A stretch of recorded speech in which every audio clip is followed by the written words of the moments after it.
말씀 보시겠습니다. 하나님 말씀 신약성경 디모데전서 6장 6절부터 16절 말씀입니다. 제가 봉독해 드리도록 하겠습니다. 말씀을 들으실 때 우리 살아계신 하나님의 음성으로 들을 수 있으시기를 바랍니다. 그러나 자족하는 마음이 있으면 경건은 큰 이익이 되느니라. 우리가 세상에 아무것도 가지고 온 것이 없으며 또한 아무것도 가지고 가지 못하리니 우리가 먹을 것과 입을 것이 있은즉 족한 줄로 알 것입니다. 부하려 하는 자들은 시험과 올무와 여러 가지 어리석고 해로운 욕심에 떨어지나니 곧 사람으로 파멸과 멸망에 빠지게 하는 것이라. 돈을 사랑함이 일만하게 뿌리가 되나니 이것을 탐내는 자들은 유혹을 받아 믿음에서 떠나 많은 근심으로서 자기를 찔렀도다. 오직 너 하나님의 사람아 이것들을 피하고 의와 경건과 믿음과 사랑과 인내와 온유를 따르며 믿음의 선한 싸움을 싸우라. 영생을 취하라. 이를 위하여 내가 부르심을 받았고 많은 정인 앞에서 선한 증언을 하였도다. 만물을 살게 하신 하나님 앞과 본디오 빌라도를 향하여 선한 증언을 하신 그리스도 예수 앞에서 내가 너를 명하노니 우리 주 예수 그리스도께서 나타나실 때까지 험도 없고 책망받을 것도 없이 이 명령을 지키라. 기약이 이르면 하나님이 그의 나타나심을 보이시리니 하나님은 복되시고 유일하신 주권자이시며 만왕의 왕이시며 만주의 주시요 오직 그에게만 죽지 아니함이 있고 가까이 가지 못할 빛에 거하시고 어떤 사람도 보지 못하였고 또 볼 수 없는 이시니 그에게 존귀와 영원한 권능을 돌릴지어다. 아멘. 오늘도 우리 예수님께 오신 여러분들 주님의 이름으로 축복합니다. 오늘 본문 말씀에 보면 여러분 이렇게까지 얘기합니다. 돈을 사랑함이 일만하게 뿌리가 된다. 여러분 우리가 다 돈 좋아하시죠? 아이부터요 우리 장로님의 이르기까지 우리 모든 사람들이요 돈을 참 좋아합니다. 근데 그게요 나쁜 건 아니에요. 하나님보다 더 사랑하는 것 이게 문제인 거죠. 근데 오늘 말씀에 보면 우리가요 세상에 아무것도 가지고 온 게 없대요. 여러분 또 가지고 갈 수도 없답니다. 그러면서 우리가 먹을 수 있고 입을 수 있고 내가 준 걸로 만족하면 여기서 자족하면 그게요 참 복되다 이렇게 말합니다. 사랑하는 여러분 오늘 우리가 경건 생활하고 여러분 자족하는 거하고 자족이 이제 만족인데요.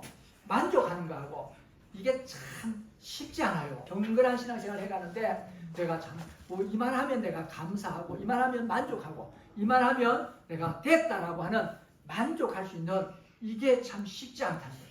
그래서 오늘 바울은 본문에서 디모데에게 이렇게 말합니다. 3절 읽지는 않았습니다만 누구든지 다른 교훈을 하며 뒤에 보면 경건의 이익을 방도로 생각하는 자들이 있느니라 이렇게 말합니다. 자, 이 말은 당시에 교회 안에도 신앙의 돈벌이 수단으로 이용하는 사람들이 많이 있었다라고 하는 말이에요.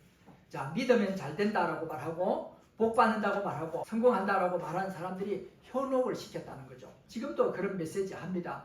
우리가 믿음의 부자 되세요. 그런 말 해요. 하나님이 당신을 CEO로 세우십니다. 뭐 이런 말 합니다. 자, 하나님은 우리에게요 복을 주시는 분이에요.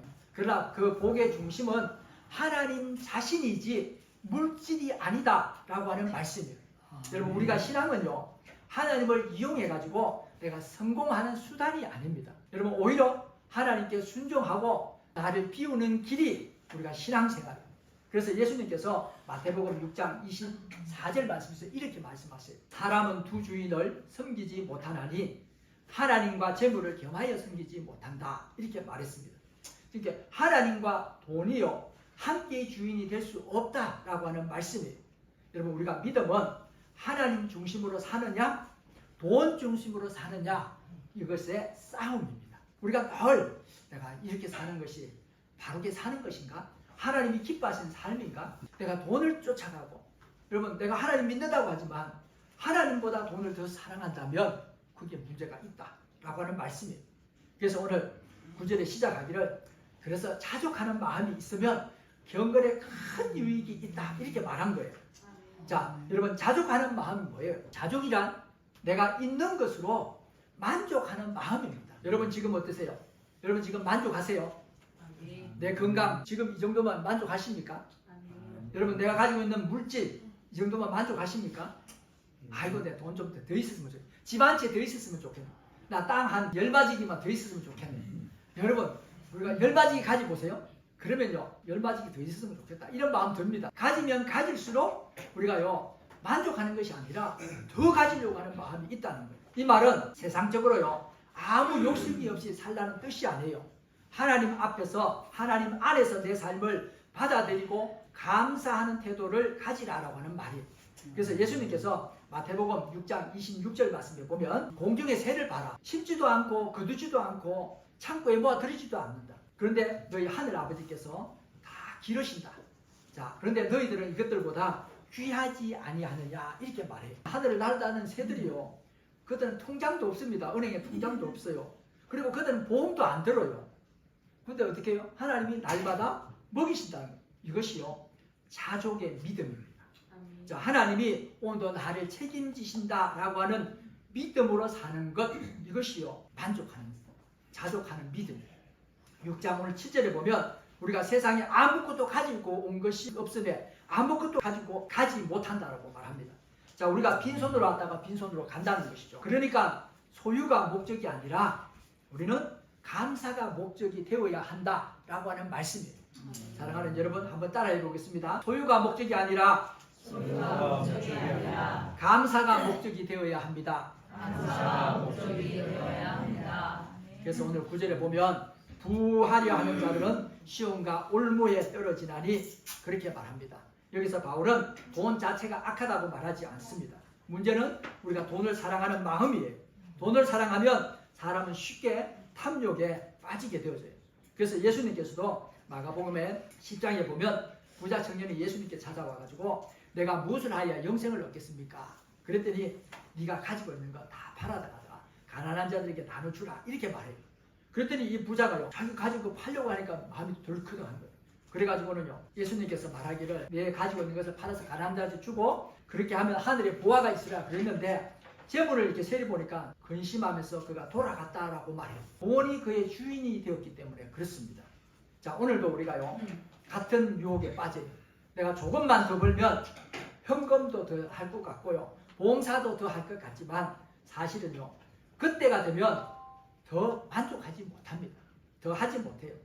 우리가요 돈은 좋은 종이지만요 또 돈은요 나쁜 주인이다라고 하는 말이 있습니다. 하나님께 순종하는 사람은요 돈을 잘 다스리지만 돈을 사랑하는 사람은요 돈의 다스림을 받게 되어져 있기 때문에 그렇습니다. 그래서 오늘 11절부터 16절까지 말씀을 보면 진짜 부자는 누구냐? 진짜 부유는 어디 있느냐?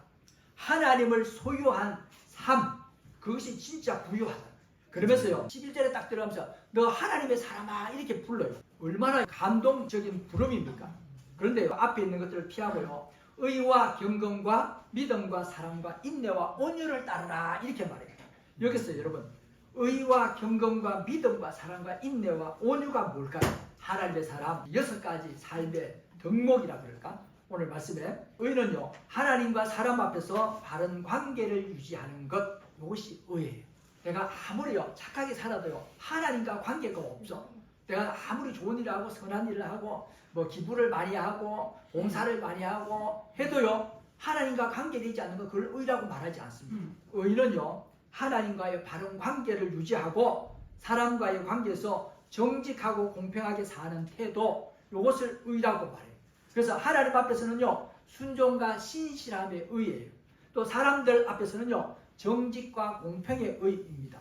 그래서 여러분 예를 들면 거짓말로 이익을 얻는 대신에 손해를 보더라도 진실하게 선택하는 것 그것을 의라고 말해요. 내가 손해를 보더라도 내가 진실하게 하는 것 이것이요 의라고 하는 것. 하나님의 사람은요 결과보다 옳음을 선택하는 사람 이것이 의로운 사람이라는 것. 자, 두 번째는요 경건, 하나님을 향한 진실한 태도를 말합니다. 자, 경건은 외적인 종교 행위가 아니에요. 하나님 중심으로 사는 마음의 자세를 의미합니다. 즉 다시 말하면 하나님을 의식하면서 그분을 기쁘시게 하려고 하는 삶의 방향이 경건이에요. 여러분 우리가 예배를 드리잖아요. 그런데 예배는 드리는데 일상 월, 화, 수, 목, 금, 토요일 삶을 어떤가요? 주일 하루 예배 드리고 그냥 세상에 가서 월요일부터 토요일까지는 하나님 모시지 않는 삶을 사는 것 이것을 경건이라고 말하지 않습니다. 하나님을 모시고 살아가는 삶을요, 하나님을 의식하고 주님이 내 안에 있고 내가 주님 안에 있지, 주님과 함께 살아가지, 이게 경건의 생활이에요. 그러면 세 번째는 믿음은 뭘까요? 흔들리지 않는 신뢰입니다. 자, 믿음은요, 단순한 교리적 동의가 아니에요. 아, 그래, 하나님 말씀 맞지? 하나님 십계명 주셨지? 율법 주셨지? 그거 살아야지? 이게 아니라는 거예요. 자, 하나님은 전적으로 신뢰하면서 의지하는 관계적 신뢰입니다. 이게 눈에 보이는 환경보다요, 하나님의 약속을 붙드는 용기예요. 사람의 계산보다요, 하나님의 말씀을 우선으로 대하는 태도입니다. 노아를 보면요, 홍수를 본 적이 없잖아요. 하나님께서 산에 가서 방주를 지으라 그러는데, 바닷가에서 짓는다면 이해가 되는데 산에 올라가서 방주를 지으라니까 이해가 되겠습니까? 그런데 노아는요, 그걸요 받아들여요. 이게 믿음이라니까요. 여러분, 하나님의 말씀을 믿고 노아의 홍수를 한 번도 본 적이 없지만 방주를 지었어요. 그 믿음이 그 삶의 기준이 되었다는 거예요. 자, 이것이요 믿음입니다. 자, 사랑은 뭘까요? 감정이 아니라 의지적 헌신입니다. 상대방의 유익을 위해서 자신을 기꺼이 내어드리는 것, 그것이 사랑이에요. 하나님의 사랑으로 사람을 대하는 것, 여러분, 내가 상처받더라도, 내가 손해보더라도 포기하지 않고 용서하는 것, 이것이요 사랑이라고 하는 겁니다. 하나님의 사람은요, 이익 중심이 아니라 사랑 중심으로 살아가는 것, 그것이 하나님의 사람입니다. 자, 사랑은요, 그 복음의 실체죠. 사랑이 곧 하나님이라고 말하잖아요. 하나님은 우리가 사랑한다고 하지만요, 우리가 사랑은 자기 욕심을, 자기 중심을 버리는 겁니다. 그리고 다른 사람을 섬기는 마음, 이것이 사랑이에요. 자, 다섯 번째, 인내죠. 시련 속에도 흔들리지 않는 믿음이 지속되는 것을 말합니다. 한 번 이렇게 하고 하는 게 아니라 계속해서 지속되는 거예요. 자, 인내는 단순하게 참는 것이 아니에요. 자, 하나님의 약속을 신뢰하고요, 끝까지 버티는 믿음의 끈기입니다. 그래서 고난 중에도 우리가 하나님을 일하고 계신 것을 믿는 거예요. 아, 내가 왜 이렇게 힘들고, 나는 뭐 내가 열심히 사는데, 내가 믿음으로 사는데 왜 이런 고난 당하지? 그러나 끝까지요. 이게 인내예요, 인내. 자, 고난 중에도 끝까지 하나님이 일하심을 여러분 믿으시기를 바랍니다. 결과가 보이지 않아도 포기하지 않고 맡은 자에서 충성하는 것, 이것을 인내라고 말해요. 이게 예는요, 요셉을 들 수 있어요. 창세기 37장 요셉이요, 형들로 미움을 받아가지고요, 팔려가가지고 감옥에 가잖아요. 근데 감옥 가서 어떻게 했어요? 그가 하나님을 원망했나요?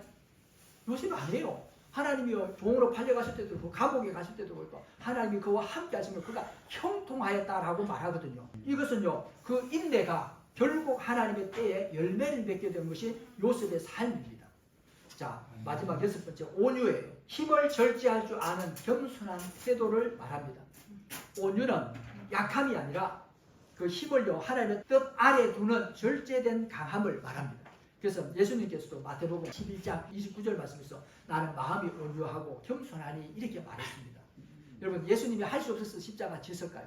능력이 없어서 십자가를 졌을까요? 하나님의 뜻이에요. 내가 그거 안 하고도 구원할 수 있는데요, 십자가를 져야만 아버지의 뜻이니까 그게요, 순종하는 거예요. 그게 온유예요, 온유. 자, 온유한 사람은요, 자기 주장을요 끊고 하나님의 뜻을 선택할 줄 아는 사람이 온유한 사람입니다. 여러분, 오늘 너 하나님의 사람아 이렇게 부르면서 여러분 이것들을 피하고 의와 경건과 믿음과 사랑과 인내와 온유를 따르라 이렇게 말합니다. 자, 오늘 하나님의 사람아, 오늘 우리는 세상 사람이 아니라 하나님의 사람입니다. 여러분 믿으세요? 우리 모두는요 하나님의 사람입니다. 그러므로 우리가요 의와 경건과 믿음과 사랑과 인내와 온유를 따르라는 거예요. 이걸 따를 때 우리는요 세상에서 더 가지라고 하지만 세상 사람들은 하나님은 어때요? 더 사랑하라고 말합니다. 여러분, 내가 사랑하면요 손해보는 거예요. 내가요 사랑하면 손해보고 내가 억울한 일 당하고 그거 하는 겁니다. 그때 하나님께서요 우리를 더 하나님의 사람이라 우리를 부르신다는 거예요. 자, 여러분 17절에서 마지막 19절 말씀에 보면 부한 자들 명하서 교만하지 말고 선한 일을 많이 하여 나눠주라 이렇게 말합니다. 자, 하나님이 우리에게 재물을 주신 이유가 뭘까요? 여러분, 우리가 하나님께서 우리에게 주신 재물, 우리에게 주신 가정이나 우리의 집이나 우리의 모든 재능이나 하나님 주신 것은요 자랑하라고 주신 것이 아니고 나누라고 주신 거라고. 자, 나눌 때 우리가요 천국의 보화가 쌓인다라고 말합니다. 여러분, 하나님께서 주신 것을요 이웃을 향해서 나눌 때 우리의 보물이요 하늘에 쌓인다라고 하는 것을 여러분 기억하시기 바랍니다. 오늘 말씀을 정리하면 우리의 만족은요 하나님 안에서만 가능하다라고 하는 말씀입니다. 사랑하는 대신 교수님 여러분, 오늘 바울은 우리에게 세 가지 말씀을 합니다. 자, 신앙은요 돈벌이가 아니라 경건입니다. 자족하는 마음이요 진짜 유익하다라고 하는 말씀입니다. 자, 하나님을 소유한 사람은요 진정한 부자라고 하는 말씀입니다. 여러분, 우리가 돈은 있어도요, 돈으로 집을 살 수 있어도요 가정의 평안함은 살 수가 없습니다. 여러분, 돈으로 침대는 살 수 있어도요 잠은 살 수 없다는 겁니다. 자, 돈으로 우리가 성경책은 우리가 살 수 있어요. 그런데요 믿음은 살 수 없습니다. 하나님의 안에서만 진정한 만족이 있다라고 하는 말씀입니다. 그래서 오늘 말씀을 통해서 주님 한 분만으로 만족합니다. 이 고백을 하는 저와 여러분 될 수 있기를 바랍니다. 오늘 이 세상에서 우리가 살아가면서 보면요, 다른 사람과 자꾸 비교해요. 이웃과 옆에 사람과 자꾸 비교해요.